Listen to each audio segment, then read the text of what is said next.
सवाल नंबर हम लोग पढ़ेंगे 1 का 6। क्या बोल रहा है? प्रतिस्थापन विधि।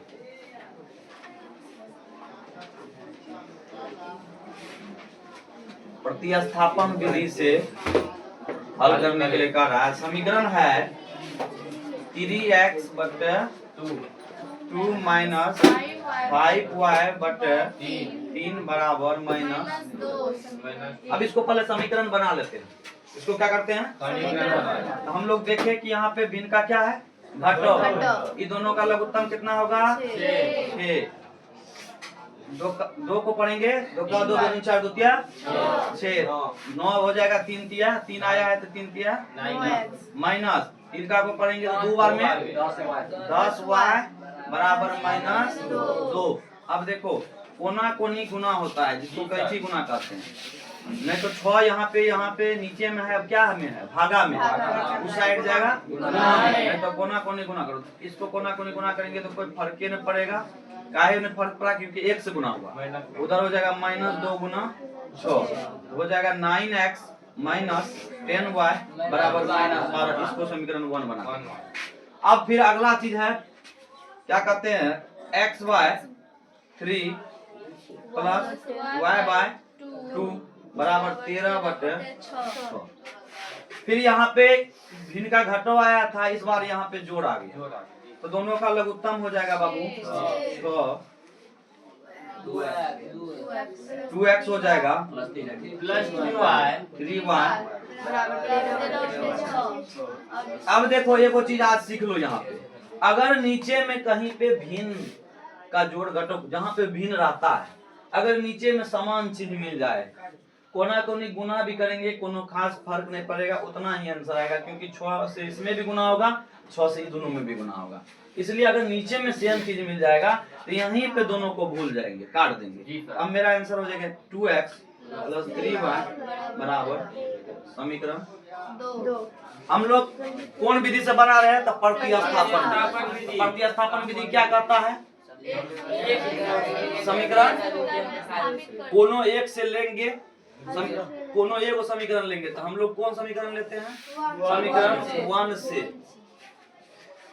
1 से यानी 1 को पहले लिख देते हैं। 9x माइनस 10y बराबर माइनस 12। अब इससे कोई एक चर का मान निकालेंगे, चाहे x का निकालो चाहे y का निकालो। x का निकाल लेते हैं तो 9x बराबर माइनस 12 ये बदल जाएगा प्लस 10y। x बराबर माइनस 12 प्लस 10y बटे 9। इसको समीकरण 3 मान लेंगे। अब हम लोग किए क्या? प्रतिस्थापन विधि से बोला था इसको बनाने के लिए तो समीकरण दिया हुआ था। इसको हम लोग अपना रूप में व्यापक रूप जो लिखाए थे उसमें बदल दिए, फिर इसको भी व्यापक रूप में बदल दिए। दोनों बदला गया। इसको समीकरण 1 मान लिए, इसको 2 मान लिए। 1 से एगो चर का मान निकाल लिए, x का मान निकाल लिए। अगर 1 से निकालेंगे, प्रतिस्थापन मतलब नाम से ही पता चल रहा है कि स्थापना करना, यानी प्रतिस्थापन 1 से निकालेंगे तो 2 में रखेंगे, 2 से निकालेंगे तो 1 में रखेंगे।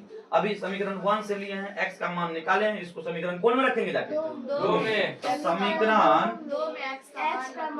2 में x का मान रखने पर समीकरण 2 को याद करते हैं तब ना x का मान रखेंगे। तो समीकरण 2 को याद करते हैं तो ये समीकरण 2 है 2x 3y बराबर 13। अब समीकरण 2 में जाते हैं तो यहाँ पे 2 दे दिए। x के जगह जो चीज है उस पूरा को डालेंगे। माइनस 12 प्लस 10y बटे 9। इसको ऐसे कर देंगे, x के जगह रख दिए प्लस 3y तो भूल जाएगा। x के जगह मान रखेंगे, बाकी बात जो चीज है सब कुछ जैसे है वैसे रखना पड़ेगा। x के जगह जो चीज था वो रख दी, प्लस में प्लस, फिर 3 फिर y 3y बराबर। इस बार देखो कट नहीं रहा है, नहीं कट रहा है, दोनों को गुना करो। माइनस 24 प्लस 10y बटे 20y हो जाएगा। हाँ, क्योंकि 2 से इसमें भी गुना होगा और ये 2 से इसमें भी होगा, वितरण नियम। अब प्लस 3y, ये दोनों को कोष्ठक में लाने देना बराबर अब क्या करते हैं हम लोग, फिर यहाँ पे कुछ है तो 1, अब इनका जोड़ फिर आ गया। इसी को बार बार प्रैक्टिस करेगा तो अपने बनने लगेगा। यही सब पे आके बच्चा फंस जाता है, तो कहीं ना कहीं ये सब तो कर लेता, जाके यहाँ फंस जाता है, छोड़ के आ जाता है। यहाँ पे हम लोग नॉन, फिर वही सेम चीज रह जाएगा 24 प्लस 20y, अब प्लस इसको पढ़ेंगे 9 तिया 27y बराबर 13। अब देखो यहाँ पे चलते हैं, आ रहा देखो तो उसमें थोड़ा इधर घुमा दो। अब यहाँ पे क्या आता है, -24 है ना, तो लिखेंगे -24, ठीक। अब क्या करेंगे, -24 लिख दिए। अब देखो 20y जोड़ 27y, क्या वो है 47 गो y, कोई दिक्कत, बटे 9 बराबर 13। अभी सीखे हैं, भागा में रहेगा बदल जाएगा गुना में, -24 प्लस 47y बराबर 13 गुना 9, -24 प्लस 47y बराबर 13 नमा 117, 47y बराबर 117 प्लस 24, 47y बराबर, इन दोनों को जोड़ते हैं 7 4 11 बाकी 1 4 41, 1 y बराबर 141 बटे 43। काटते हैं 40 तिया 120, 7 तिया 21, 120 40 को पढ़े तो 120 हुआ, 7 तिया 21, 120 और 21 141 हो जाता है, तो 3 बार में ही कट गया। कहने का मतलब y का मान बहुत आसानी से निकल गया। अब फिर से समझते हैं, समीकरण दिया हुआ था, इसको हम लोग व्यापक रूप में बदल दिए, मानक रूप। फिर इस दूसरा समीकरण को भी व्यापक रूप में बदले, मानक रूप में। दोनों समीकरण तुमको एग्जाम में कभी कभी दोनों समीकरण डायरेक्ट दे देता, अभी का पैटर्न में ये सब बट्टे उट्टे नहीं हो देता, डायरेक्ट ही देता है, डायरेक्ट व्यापक रूप बनाइए दे देता। वहाँ डायरेक्ट यहाँ लिखेंगे समीकरण 1 से 1 लिखे तो 1 में 9x - 10y बराबर -12, 9x बराबर -12 प्लस 10y, x बराबर मान निकाल ली क्योंकि x 9 भी भागा में चले गया। अब यहाँ समीकरण 2 में x का मान रख दी, काहे कि 1 से अगर निकालें तो 2 में रखेंगे, 2 में जैसे x का मान रखे, देखो कितना काम करवा के तब जाके y का मान, जो भी था धीरे धीरे हम लोग करते गए। यहाँ वितरण नियम मिला, फिर यहाँ पे मिलता जोड़ मिला, एक भी स्टेप को हम लोग छोड़े नहीं ताकि समझ में आ जाए। बाकी बात अगर धीरे धीरे प्रैक्टिस होने लगेगा, 1-2 स्टेप को अपने मने मन भी करके हम लोग आगे बढ़ सकते हैं।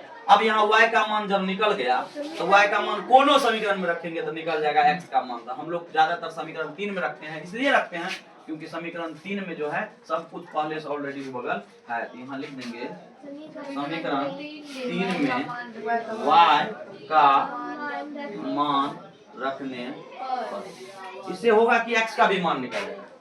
तो हम लोग लिखते हैं x बराबर -12 प्लस 10 गुना y का जगह लिख देते हैं डायरेक्ट 3 बटे 9, और उसके बाद -12 प्लस 3 बटे 9। अरे -12 टका 30 रुपया प्लस में, तो क्या रुपया बचेगा प्लस में, 18 रुपया प्लस में बच जाएगा।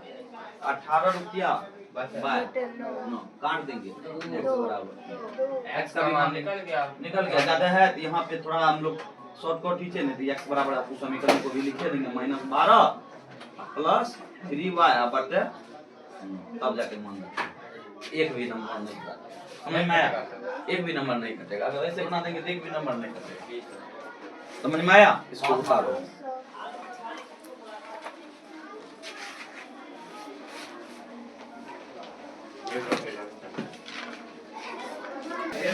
हो गया। चलो देखो सवाल नंबर आज हम लोग फिर आगे पढ़ेंगे 3.3 का 2 नंबर। सवाल कर रहा है 2x प्लस अरे हल्ला 3y बराबर 11, और कहता है 2x माइनस 4y बराबर -24 को हल कीजिए। कहता और इसमें m का वह मान ज्ञात कीजिए जिसके लिए y बराबर क्या दिया है, यहाँ पे y बराबर mx प्लस 3 हो। पहले इसमें x और y का मान निकाल लेते हैं। तब जाके उसमें रखेंगे। देखो इसमें 3 को चर है, 1 2 3। इसमें अगर एक्स वाई का मान निकाल लेते हैं और रख देंगे तो अपने आप m का मान निकल जाएगा। हम लोग पहले इससे निकालते हैं कौन चीज, x और y का मान। अभी एक दुइये को विधि समझे, एगो ग्राफ एगो प्रतिस्थापन। लेकिन अगर ऐसा सवाल देगा, अरे बात क्या कर रहा, ऐसा सवाल देगा तो इसको हम लोग प्रतिस्थापन विधि से बना देंगे। 1 नंबर 2 नंबर, समीकरण U1 हो गया, U2 हो गया। तो लिखेंगे, देखो समीकरण 1 से, समीकरण 1 में लिखेंगे 2x + 3y बराबर 11। अब लिखेंगे 2x बराबर 11 माइनस 3y। क्या हुआ है माइनस, इधर ही प्लस में था 3y, इसको उठा के ऊपर ले गए, माइनस में हो गया। x बराबर 11 माइनस 3y बटे 2, 11 माइनस 3y बटे 2। क्या हुआ समझो, समीकरण 1 से लिए, समीकरण 1 का यहाँ पे लिखे 1 का मान, 1 का जो भी था इसमें क्या किए, एक चर का मान निकाले। कहने का मतलब 2x + 3y बराबर 11, तो 2x बराबर 11 है, 3y गया वो बगल, फिर x का मान निकाल लिए। हम लोग जानवे करते, शुरुए से पढ़ रहे हैं, प्रतिस्थापन विधि में एगो समीकरण से x का मान निकालते हैं और दूसरा समीकरण में वही x का मान रख देते हैं। अभी x का मान निकल गया, इसको कुछ करवो करते हैं, समीकरण क्या मानते हैं, 3 मानते हैं। अब लिखेंगे समीकरण 2 में x का मान रखने पर, x का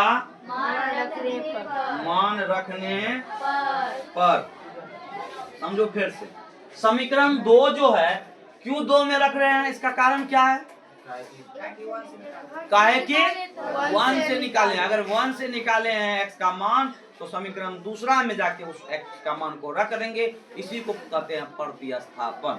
अब समीकरण 2 को लिखेंगे 2x माइनस 4y -24। अब देखो 2x के जगह लिखेंगे गुना में 11 माइनस 3y बटे 2 माइनस 4y बराबर माइनस 24। अब देखो ये 2 से ही 2 खत्म हो गया। इससे पहले वाला सवाल में खत्म नहीं हुआ था, इसलिए वितरण नियम कर दिए थे। यहाँ खत्म हो गया तो और बढ़िया बात हो गया, बढ़िया बात हो गया। तब बचा क्या मेरा फाइनल में, 11 माइनस 3y माइनस 4y बराबर माइनस 24।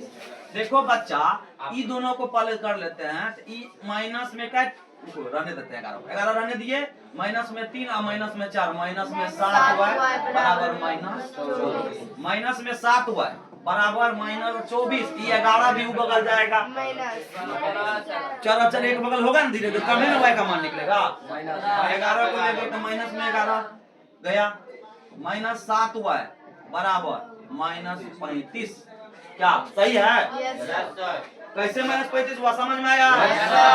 काहे कि दोनों कर्जे में है, दोनों माइनसे में, इसलिए माइनसे में रह गया। बहुत बच्चा माइनस 24 माइनस 11 में भी गड़बड़ा देता है। अरे दोनों माइनस में है, माइनस 24 टका और माइनस 11 टका, दोनों माइनस में है, दोनों कर्ज में है, दोनों कर्ज मिला के कुल कितना कर्ज, 35 कर्ज। अभी दोनों को काट दिए, y बराबर 35 बटा, अब नीचे वाला को पढ़ते हैं 5 दिन में।